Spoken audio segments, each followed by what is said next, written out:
ইরানকে হারানো যেন অসম্ভব হয়ে পড়ছে। আমেরিকা আর ইসরায়েল যতই হুঙ্কার ছাড়ছে, পাল্টা শুধুমাত্র ইরান নয়, ইরানের আশেপাশের সমস্ত দেশ ইরানের পক্ষে দাঁড়িয়ে যাচ্ছে। একদিকে সৌদি আরব, তুরস্ক বা আরব আমিরাত, যে দেশগুলো আমেরিকার খুব কাছের বন্ধু বলে গোটা পৃথিবীতে পরিচিতি, অথচ সেই দেশগুলোই এখন ইরানের পক্ষ নিতে চলেছে। অন্যদিকে আপনারা জানেন কিং জন উন সরাসরি উত্তর কোরিয়ার সেই বাঘ বলে দিয়েছে, কোনো প্রকারে ইরানের উপরে হামলা করলে বিশ্বে সবচাইতে বড় থাবা বসাবে কিং জন উন। অর্থাৎ বুঝতেই পারছেন, ভয়ানক পরিস্থিতি আরও ভয়ানক হতে চলেছে। অন্যদিকে আফগানিস্তানের তালিবানি সরকার, তারা পূর্বে অভিজ্ঞতা অর্জন করেছে কিভাবে আমেরিকার বিশাল শক্তির সামনে চোখে চোখ রেখে দাঁতে দাঁত চিপে লড়াই করতে হয় এবং বিশ্বের সবচাইতে তথাকথিত শক্তিধর দেশ আমেরিকাকে রাতের অন্ধকারে দেশ থেকে পালিয়ে যেতে বাধ্য করতে হয়, সেটা আফগানিস্তান তালিবানরা দেখিয়েছে। আর এই তালিবানরা, এই উত্তর কোরিয়ার সেনাবাহিনী, এই রাশিয়ার সেনাবাহিনী, অন্যদিকে চীনের প্রযুক্তি, সমস্ত দিক থেকে যেভাবে দিনের পর দিন সহযোগিতার হাত বাড়িয়ে দিচ্ছে, তাতে বোঝাই যাচ্ছে আমেরিকা বিশ্ব সাম্রাজ্যের কোণঠাসা অবস্থায়। ডোনাল্ড ট্রাম্পের হাত ধরে ভাবতে পারছেন, যে ডোনাল্ড ট্রাম্প গোটা পৃথিবীতে নতুন ইতিহাস তৈরি করার লক্ষ্য নিয়ে এগিয়ে যাচ্ছিলেন, সেই ডোনাল্ড ট্রাম্পের হাতে আমেরিকার সাম্রাজ্যবাদ খুন হতে চলেছে। এটাই আমরা বারবার বলেছিলাম, বারবার এটাই বোঝাতে চেয়েছিলাম যে আমেরিকার ডোনাল্ড ট্রাম্প পাগলা ঘোড়া ওই বেঞ্জামিন নেতানিয়াহুর কথা শুনে যেভাবে খ্যাপাটি বুদ্ধি প্রয়োগ করছে, তাতে অদূর ভবিষ্যতে আমেরিকার সবচাইতে খারাপ প্রেসিডেন্ট হিসাবে ইতিহাসের পাতায় কালো অক্ষরে লেখা থাকবে এই ডোনাল্ড ট্রাম্পের নাম। যতই বলুক না কেন, 10 দিন 15 দিন টাইম দেখ না কেন, আলটিমেট টাইম দিচ্ছে। আপনারা দেখছেন, পৃথিবী দেখছে, আমেরিকার এই ফানুস গোটা পৃথিবীর কাছে প্রকাশ পেয়ে গেছে। শনিবার, রবিবার, সোমবার অথবা 10 দিন 15 দিনের আলটিমেটাম, কোনোটাই কাজে লাগাতে পারবে না আমেরিকা। ইরানের মাটিতে স্পর্শ করার ক্ষমতা হারিয়েছে আমেরিকা। আগামী দিনে গোটা বিশ্ব তাকিয়ে আছে কোন শক্তিধর দেশ এগিয়ে আসছে। অর্থাৎ আমেরিকার শক্তি যে ফুরিয়ে গেছে সেটা বোঝাই যাচ্ছে। আপনাদের এর আগে আমি বলেছিলাম আমেরিকার ডলার বর্তমানে ক্যান্সারে আক্রান্ত। যারা আমার ভিডিও নিয়মিত দেখেন তারা জানেন এই আমেরিকা কিভাবে দিনের পর দিন গোটা পৃথিবীতে যুদ্ধ বাঁধিয়ে নিজের ফয়দা তোলার চেষ্টা করেছে।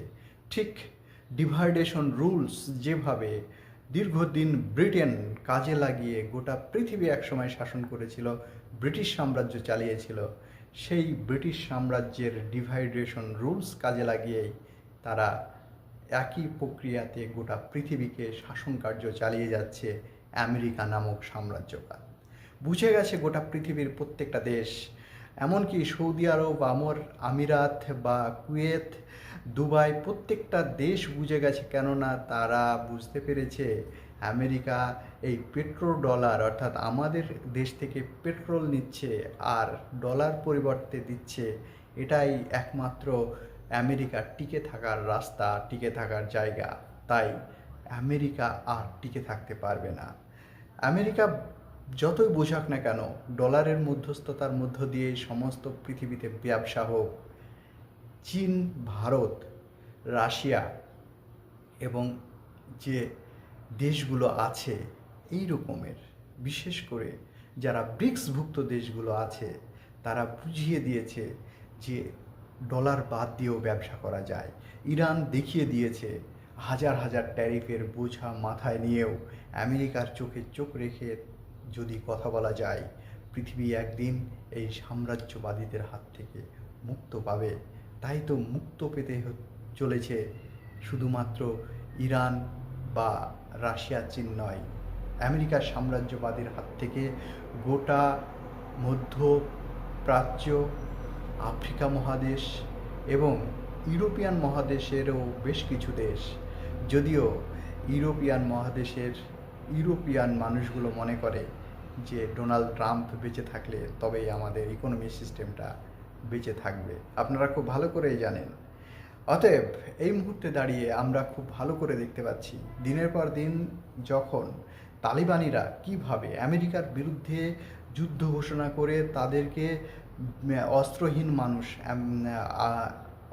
মানুষ আফগানিস্তানের অস্ত্রহীন মানুষ যারা, তারা পর্যন্ত খোলা আকাশের নিচে নেমে এসে এই আমেরিকার বিরুদ্ধে লড়াই করতে পেরেছে। আর সেই জায়গায় দাঁড়িয়ে ইরান তো অনেক শক্তিশালী দেশ, বিজ্ঞান প্রযুক্তি থেকে শুরু করে সমস্ত দিক থেকে, এবং আফগানিস্তানে তো সেই রকমভাবে তেমন কোনো প্রাকৃতিক সম্পদ নেই যেখান থেকে নিজেই আফগানিস্তান স্বাবলম্বী হতে পারবে। তারপরেও আফগানিস্তান আমেরিকার বিরুদ্ধে যুদ্ধ করে দেশকে স্বাধীন করেছে। ভাবছেন কি ঐতিহাসিক ঘটনা, ঐতিহাসিক কাজ করেছে এই আমেরিকার বিরুদ্ধে আফগানিস্তান। আজকে এই আফগানিস্তান তালিবানিরা বলেছে, তালিবানি সরকার বলেছে যে আমরা ইরানের পক্ষে আছি, সব রকম সহযোগিতা করব।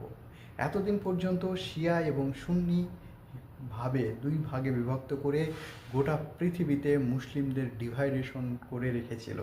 সেখানে সৌদি আরবও নমনীয় হয়েছে। শিয়া অর্থাৎ যারা হজরত আলী রহমতুল্লাহ আলাহির যে তরিকা অনুসরণ করে তাদেরকে বলা হয় শিয়া, এবং সুন্নি বলতে গেলে যারা হজরত মুহাম্মদ সাল্লাল্লাহু আলাইহি সাল্লামকে সম্পূর্ণভাবে পাথেয় অনুকরণ করে তাদেরকে সুন্নি বলা হয়। যদিও এখানে আমরা একটা জিনিস খুব ভালো করে বুঝতে পারছি যে এতদিন পর্যন্ত এই ডিভাইডেশন করে রেখেছিল ব্রিটেনরা, ডিভাইডেশন করে রেখেছিল আমেরিকা। আজকের দিনে গোটা পৃথিবীর মুসলিম বিশ্ব বুঝতে পেরেছে যে এরা আমাদের এই যে 57টিরও বেশি দেশ বর্তমানে মুসলিম কান্ট্রি, আমাদেরকে বিভিন্ন ডিভাইডেশন রুলসে ভাগ করে এরা আমাদের সাম্রাজ্য টিকে রাখতে চেষ্টা করছে মৌখিকভাবে, কিন্তু পক্ষান্তরে আমাদের দেশের সম্পদ লুটপাট করে নিয়ে যাচ্ছে। অন্যদিকে এই মুহূর্তে যুদ্ধের পরিস্থিতি কোন জায়গায়, শেষ পর্যন্ত আমেরিকা যতই লাফালাফি করুক না কেন, এর আগে আপনাদের বলেছিলাম যে একটা সাজানো যুদ্ধ করে এরা মুখ লুকিয়ে চলে যেতে চাইছে। ইরান বলেছে না, তোমরা এতদিন ধরে বলেছ যুদ্ধ হবে যুদ্ধ হবে, আজকের দিনে দাঁড়িয়ে যুদ্ধ হবে না বললে তো হবে না, যুদ্ধ হোক, আমরা সরাসরি যুদ্ধ করব। অন্যদিকে হিজবুল্লাহর মতো যে সমস্ত আত্মঘাতী ড্রোনের চাইতেও বেশি ভয়ানক যে সেনাবাহিনী, তারা পর্যন্ত বলেছে আমরা সরাসরি ইরানের পক্ষে আছি।